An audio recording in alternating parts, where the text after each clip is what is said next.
what is population growth? Population growth refers to the increase in its size, alright. And how do you actually determine the increase in the size of population? It is determined by the individuals added to the population, alright. First point is by the number of individuals added to the population and the number of individuals lost from the population. So, how from a population you will find out the increase in the size of population? You can find it out in terms of addition and in terms of loss of the number of individuals. And when we talk about the addition process, you can find out the addition of the number of individuals in the terms as the number of births plus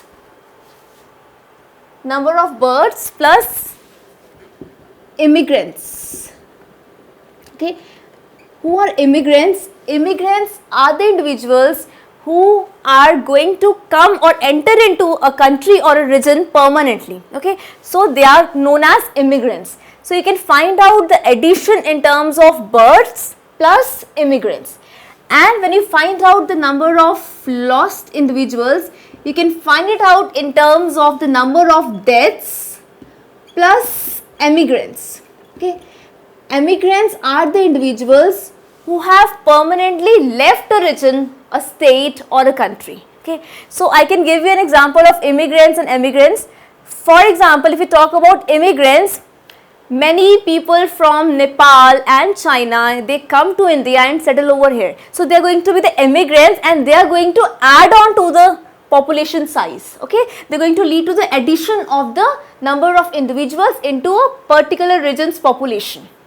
If we talk about emigrants, we can here give an example of many Indians, go abroad and settle there.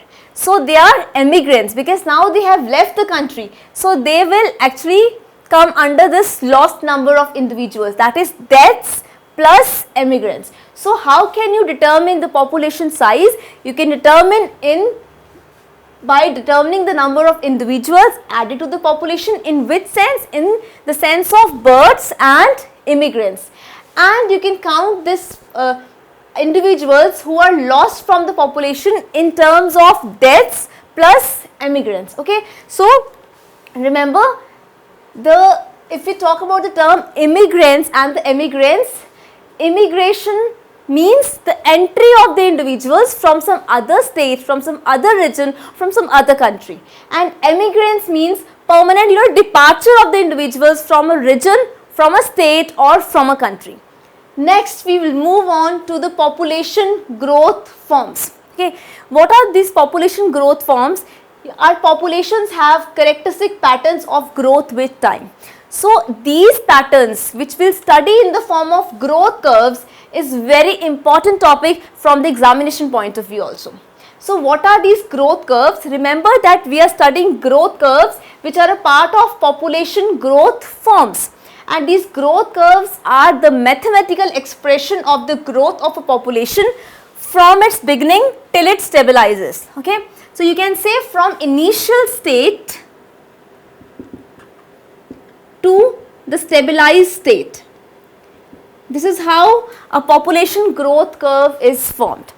And with reference to population growth, we will study two types of growth curves. Okay, one we have a J-shaped growth curve and the other is an S-shaped growth curve. Now this J-shaped growth curve and S-shaped growth curve have some other names too. J-shaped growth curve is also known as exponential growth curve.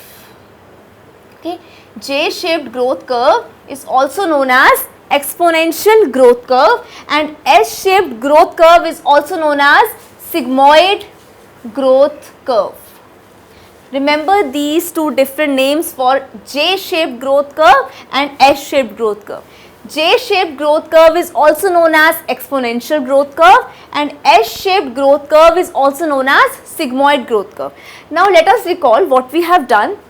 I told you that population growth refers to increase in its size, and how can we determine the number of individuals added? We can determine the number of individuals added by calculating the number of births plus immigrants. Immigrants means who have permanently moved to the region, to our region, supposingly I said. For example, many Nepalis and Chinese come to India, so they are going to add on to the number of individuals in the population. So we can find addition in terms of births and immigrants, okay.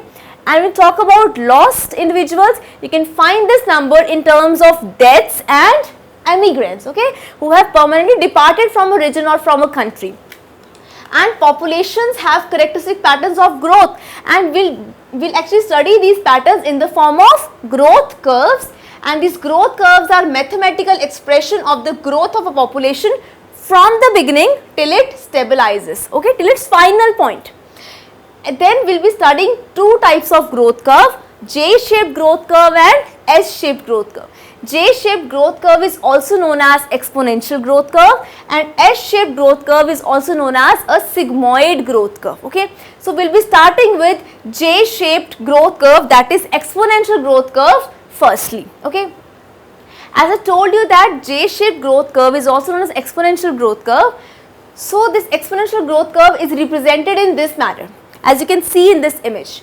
So this growth curve is plotted with reference to population size, okay, with time, okay. So population size with time, this graph is plotted, and this J-shaped curve has two phases.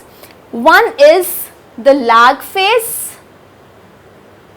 First is, remember, the lag phase, and the next phase is the exponential phase. One being the lag phase and the other being the exponential phase, okay. So you can see in this graph, the initial beginning of this graph, this represents the lag phase, and this steep, this represents the exponential phase. So where does this type of growth curve actually exist? You know, the example for this is a population of reindeer.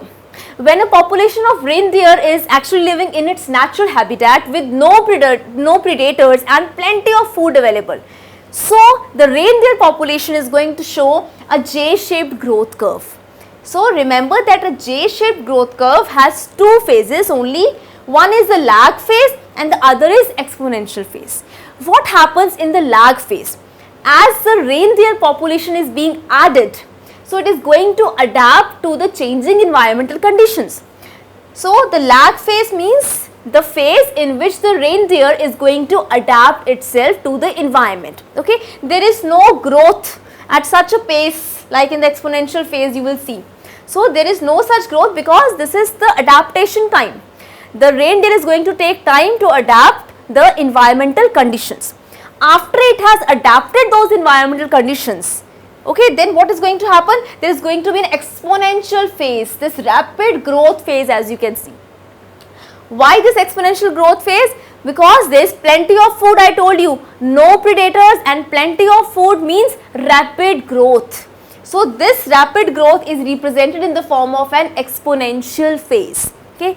So the reindeer population is going to have that food, it is going to grow rapidly, it is going to multiply.